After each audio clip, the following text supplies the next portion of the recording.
આપણે આગળ વધીએ તે પહેલા ચાલો આજનો સેગમેન્ટ કવિ શું કહેવા માંગે છે રેખા नायर પાસેથી સાંભળીએ।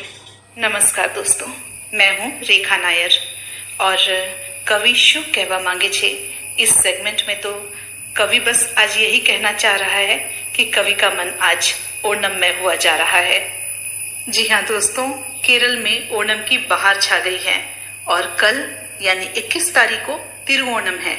ओणम का वह दिन जिस दिन यह माना जाता है कि राजा महाबली अपनी जनता से मिलने केरल आते हैं। और चूंकि महाबली के राज्य में केरल की जनता बहुत खुश थी, बहुत सुखी और संपन्न थी, और तो इस दिन ओणम के दिन लोग दिल खोलकर खुशियां मनाते हैं। और कथा कहानियों के अनुसार केरल के जो राजा थे, हजारों वर्ष पूर्व राजा महाबली, वे थे तो दरअसल असुरगण के, पर उनके जो गुण थे वो देवताओं के से थे। उनकी खुशी अपनी प्रजा की खुशी में थी। उस वक्त न कोई बड़ा था, न कोई छोटा, न कोई बहुत धनी और न कोई बहुत गरीब, सभी सुखी थे और दया की भावना लोगों में बहुत अधिक थी। लोग बहुत अधिक दानी भी थे।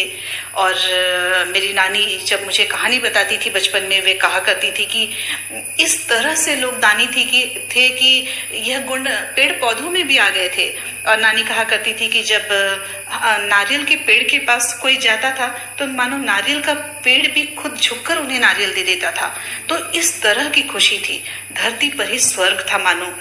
और जनता तो खैर खुश थी ही, और राजा की खुशी भी, राजा महाबली की खुशी भी जनता की खुशी में थी।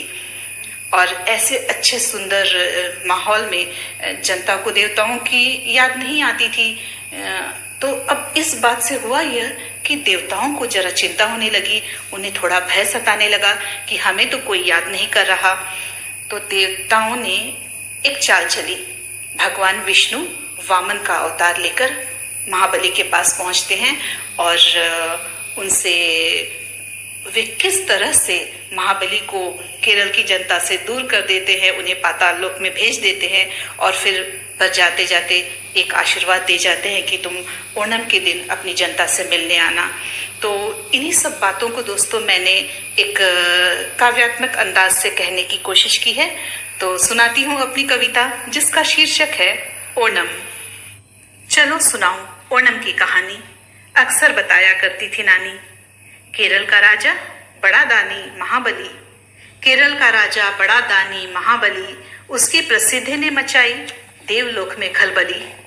देवों की ख्याति जब डगमगाई, देवों की ख्याति जब डगमगाई, तब सब देवों ने तरकीब लगाई। वामन का अवतार लेकर पहुंच गए विष्णु महाबली के घर। कहा, राजन मैं बस इतना चाहूं, 3 कदम भूमि आपसे मांगू। सच्चे हृदय के दानी राजन, जाति से भले थे असुरगण, पर देवताओं का सा था स्वभाव। ले लो वामन, कहा चेहरे पर मधुर भाव। पहला कदम आकाश माप लिया, दूसरे में धरती नाप लिया। जब तीसरे कदम की जगह न थी, महाबली ने सर नीचे की। सर पर वामन ने कदम रख दिया, महाबली को पाताल धर दिया। वामन को भी दुख